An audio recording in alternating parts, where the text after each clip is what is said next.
Welcome to the mali-talkshow, where Mali and her guests are breaking through barriers and talk about topics close to their hearts.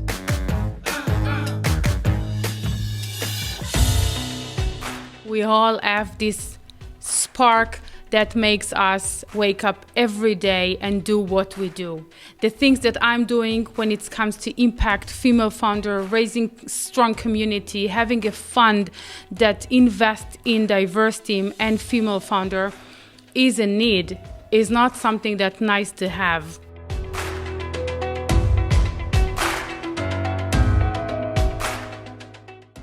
And we are on. Hello, Rebecca. How are you today? Hello, Mali. Very nice to join you today. I'm very good, and I'm now actually based in Beijing in our Plug and Play headquarters. Fantastic, and welcome to my talk show. I'm very proud to have you here. We have such a great topics and skills and knowledge to share with the audience today. I'm in Berlin, you're in Beijing, but we are working together and we are planning a lot of things ahead of us, and definitely a lot of things happening between Berlin, between Europe and Asia, and of course Beijing in specifically. And today we will dive into it in our discussion.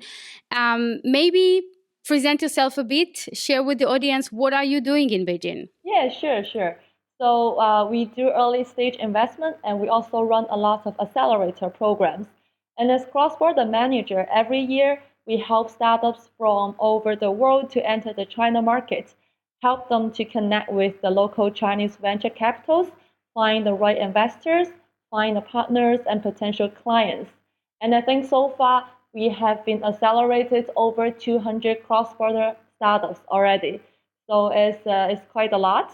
And also we do early stage investment, and we covered 10 verticals in China, for example, like mobilities, IoT, smart manufacturing, fintech, travel tech, brand and retail, supply chain.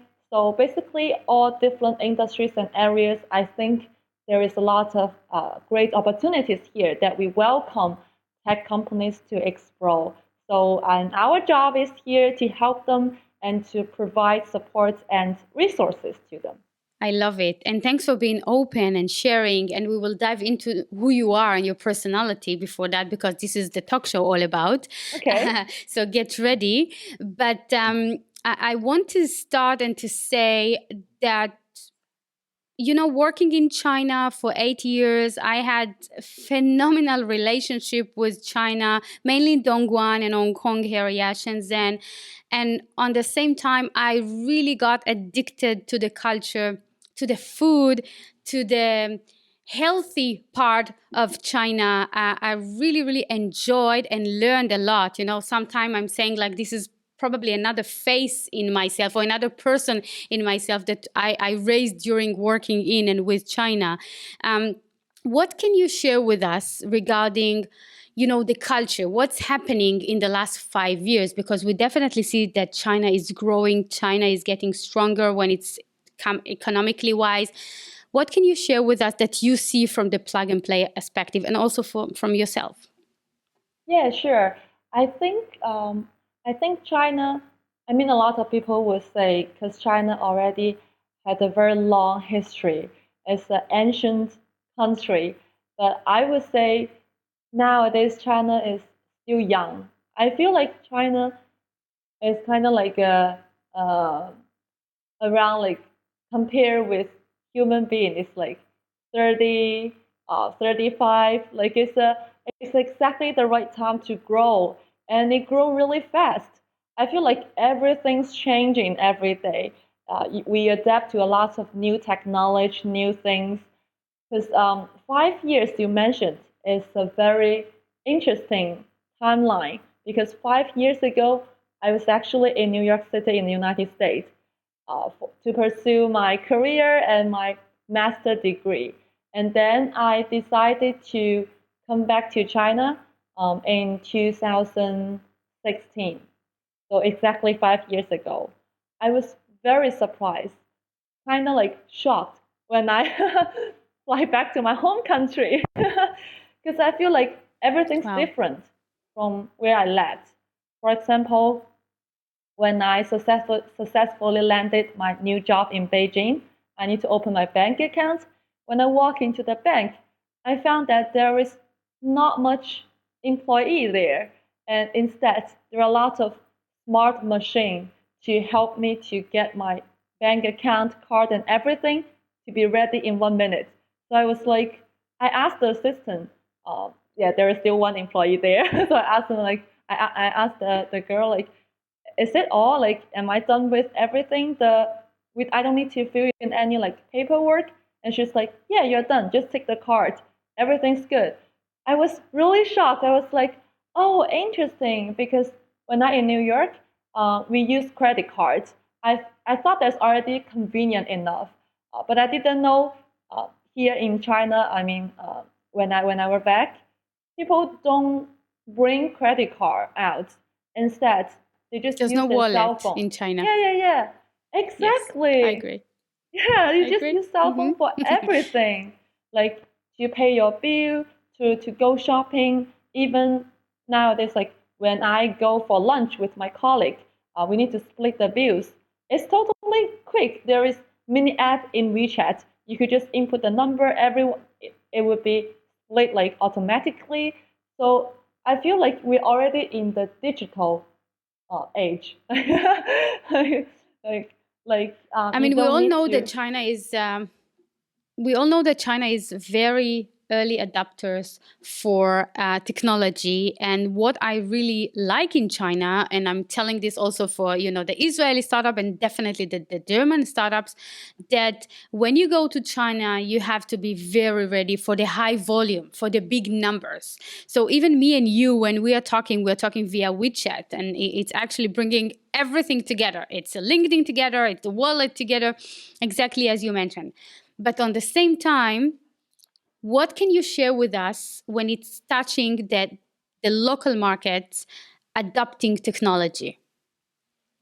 I feel like this whole change and adopting the technology kind of pushed by the new technology and those giant internet companies.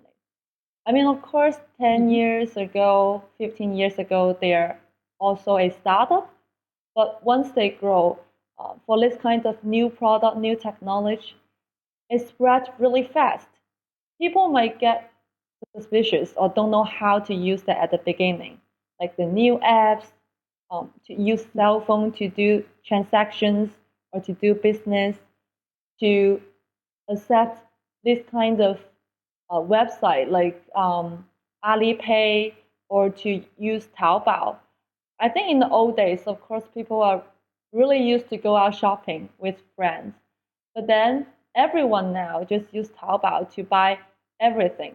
There is a saying in China that is capable of anything Taobao. Like there is nothing you can't find on Taobao. Even if you want to purchase a house, you can also do Wow. that via Taobao. Okay, Yeah, bring so some I of think this to Germany. Bring it in. yeah. But I Yeah, want to so ask you, as a local, let's put the card on the table. When we manage company in China, with our Chinese customers, with our Chinese partners, it wasn't easy because you always feel that eventually the government is everywhere, which we don't see here. We don't see in New York, as you mentioned. You own the company, it's your responsibility. Can you share more about this? Because what I'm trying to say here is, what is the uniqueness in China, but on the same time, what do you need to pay attention to? It's a lot about education before even thinking about opening the market. yeah, I see. Yeah, you're right. I think government is playing a significant role in China. So if you are thinking about entering the China market, of course you need to do your homework regarding the industry overview, your customer behavior, everything like what's really going on in China, and also like you mentioned, government would be one of the things you need to do your research about. Um, I would say government playing roles in different fields. For example, regulation. So, if you, for example, if you are a fintech company, you need to understand the regulation here in China. If we are talking about digital currencies or bitcoins, before you think about bring that business to China, you need to do your analysis. Is that realistic? What kind of license do you need to get? Or for example, if you're a healthcare company going into China, how to work with the hospital? Is it really that easy to just walk in, talk to them to get a partnership? Or do you need to find some local partner, to work together? So for this kind of thing, you need to understand the law. But I won't say that's a Chinese special thing. I would say for all different markets, you need to do this kind of regulation research. Because I know, for example, in Europe, they also have this kind of like privacy law you need to obey, right? So it's the same for everywhere. Yeah, it's the same for do your best homework before. But also when we had because when we had a company in China, we always had our, I would say, Chinese employees that were like our eyes, even if we're not there. And definitely when it comes to translation, although I learned some words, but far away of really controlling the language. So you always have to have someone local. I learned so much by having very, very close people, local people that worked with us, do and don't, or like even culture things. When one of the factory asked me like, would you like to go to smoke? Like, okay, back then it was 26 to 2014, I allowed myself one time to say like, thank you, I'm not smoking. And our team said like, you have to go. This is actually inviting you to a social, exchange. So I learned so much. This is probably, I would say, addicted to the culture, because there's a lot of respect that you build and relationship that you build through the years when you work together. Yeah, you're right. I would say understand the culture is really important. For example, like everyone in the United States, they drink beers. Like once you walk into the restaurant, they will ask you what kind of alcohol you want. But then here in China, people prefer tea. So probably they will serve you hot tea. I agree. No Coca-Cola on the table. You're right. You're right. Yeah. And also, but of course, we also drink like alcohol. So that's similar. If you're trying to have a fine dinner with your Chinese partner here in China, you could also enjoy some Chinese wine, some famous baijiu. I know they teach me how to smoke cigars. By the way, it's still with me, but I learned that from China. Yeah. Culture is this very, very important. Culture. It doesn't necessarily just mean that you understand the market, but I think in some way it shows that you have the respect for this country and its culture, that you are willing to learn or willing to accept or adapt to it, so that as your client and as your partner, people will feel that you are more like they will feel like you have respect for each other, and I think it will add their trust for you and also the willingness to work with you. So to embrace the culture is very important for you to enter the China market. 100%. I cannot say on top of it, because you actually explain that exactly. So let's go back to you, Rebecca. As you mentioned, you also have like international experience, and you are right now a border manager at Plug and Play in Beijing. After you spoke about Plug and Play, and I hope our listeners knows what is Plug and Play. It's actually a great accelerator and also VC from Silicon Valley, which I know them, and also they are here in Germany. Tell us a bit about yourself, and I will tell you why. Because we are always talking about the women investor, the career path, either career or family. There is still obstacles, definitely when it comes to Germany, that women are dealing with. And I want to hear that from you with the Chinese culture. Okay. Um, well, for my personal story, let me think. So I grew up in the south of China, very close to Hong Kong, a province in mainland China called Guangdong Canton. So I grew up there, Of and course. then I went to college in a city in the mid of China. It's also an ancient city called Xi'an. It's also a kind of like famous tourism city. A lot of foreigners they would choose to travel there because there are lots of ancient architectures. There are the warriors there. They have the city wall there. It's a beautiful city. Because growing up in the south, I also want to know more about my own country because China's huge. Like Yes. each Yes, you're city right. has their own dialect, and then also what kind of food would they eat, what would be their spring festival, um, dinner, lunch, or how would they usually visit their relative, like everything kind of different, varies between different cities and districts.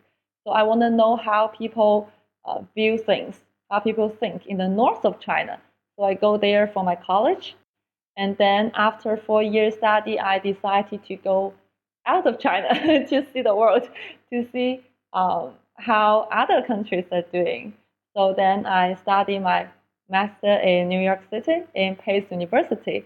And after that, I worked at Bank of America for 1 year because I'm a finance background student. And then I think it's time to go back. Like I feel like because even though I'm not in China back then in like 2014, 2015, but I saw a lot of news, so I can see that the whole technology is changing the industry from retail to fintech to smart manufacturing, like everything. And I think there are so many great internet companies there are kind of changing the world, changing the future. So why can't I be part of it? So I decided to come back. And because I don't have But you felt it's like faster in China than in other markets? yeah, I think so. Especially during that 5 to 10 years, I think it's extremely faster.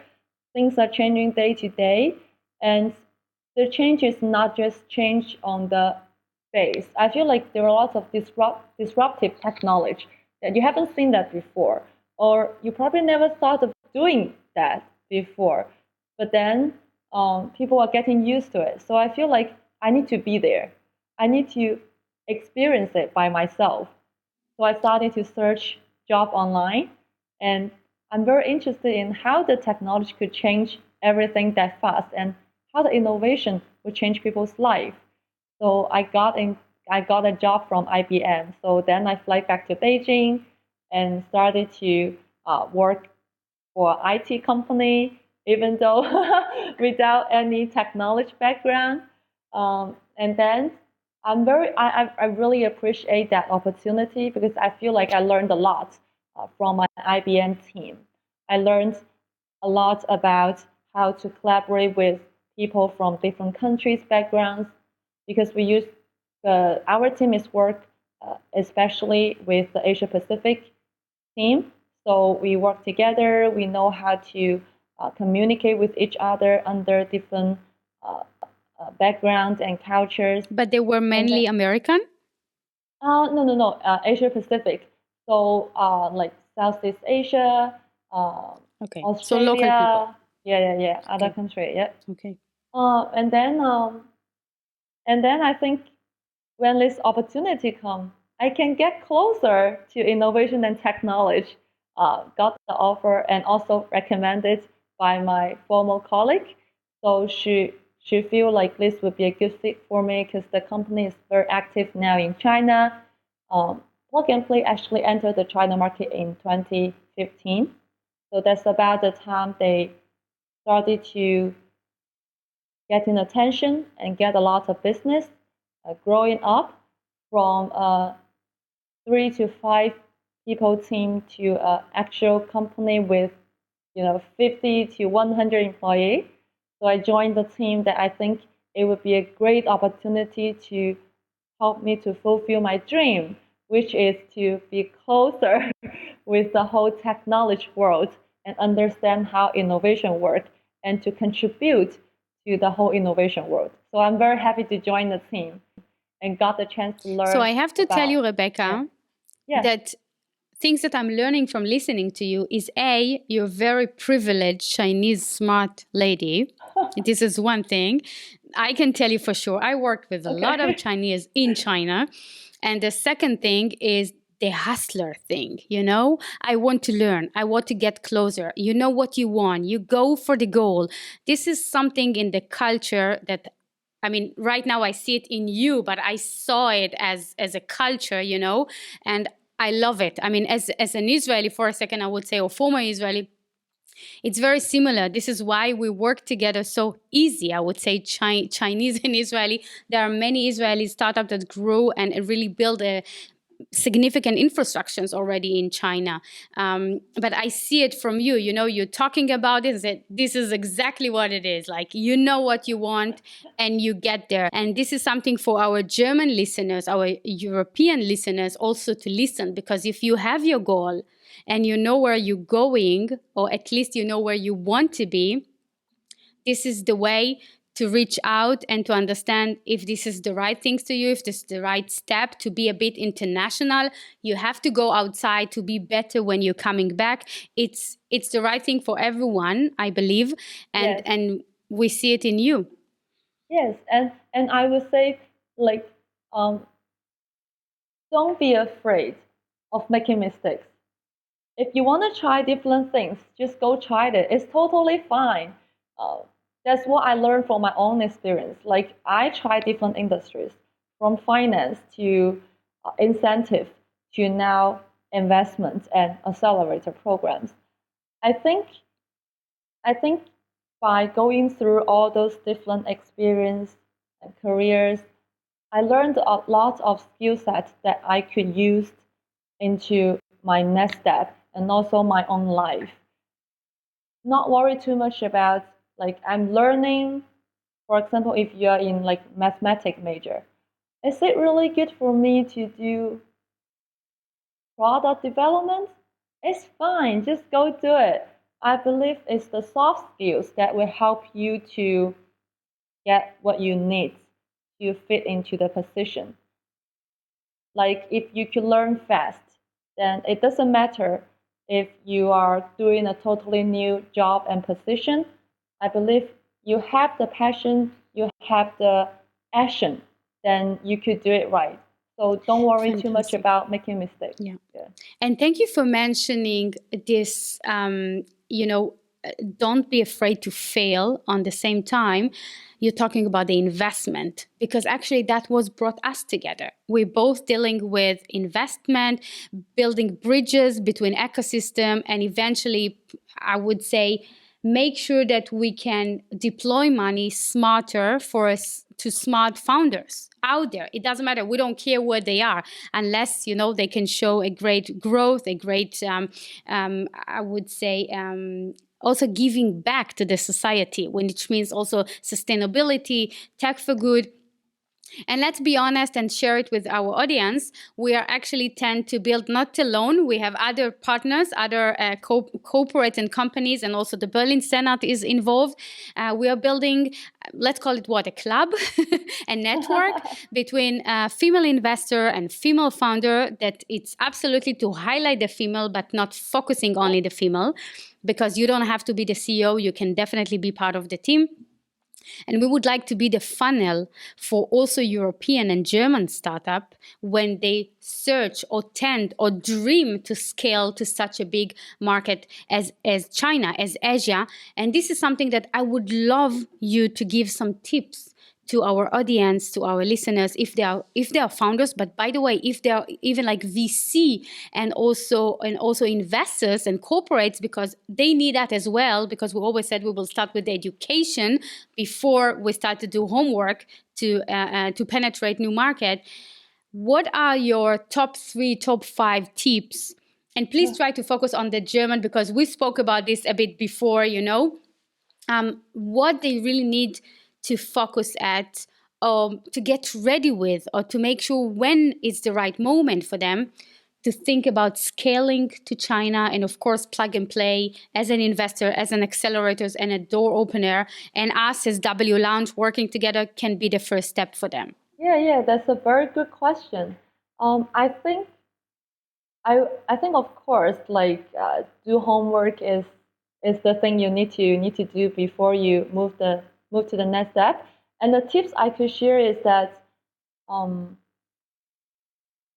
to say that, for example, to enter the market, like you have to have a solid base in your home country first. Like That's a good point. Have a solid team, have some POC, have some partners or clients that I mean, could it's even prove more than that. POC. Show us that you are able to be successful in your hometown, Yes. or at least one Yeah. market, and then grow to China. Okay. Yeah, exactly. Because if you don't have that much traction in your home country, it will make your potential client and partners and investors thinking that why would you want to come to China, or why would you want to enter a different market, unless if your business plan and your product is exactly designed for that market. That way, I would suggest you to just move to China or move to that country to Good develop point. your business. Absolutely. Yeah. Yes. So you definitely need to have something built up already in your home country. And for example, as for investments, you better already have the seed round, angel round, or even pre-A round.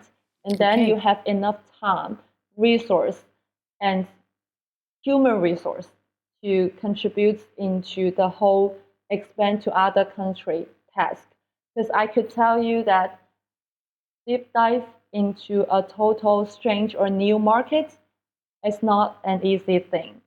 So you need to have a lot of time to invest into it, to talk with the people who has the insight, to reach out to people, to even travel there, physically be here to experience the local life. All those things that could help you to better prepare for your strategic plan for you to enter the market.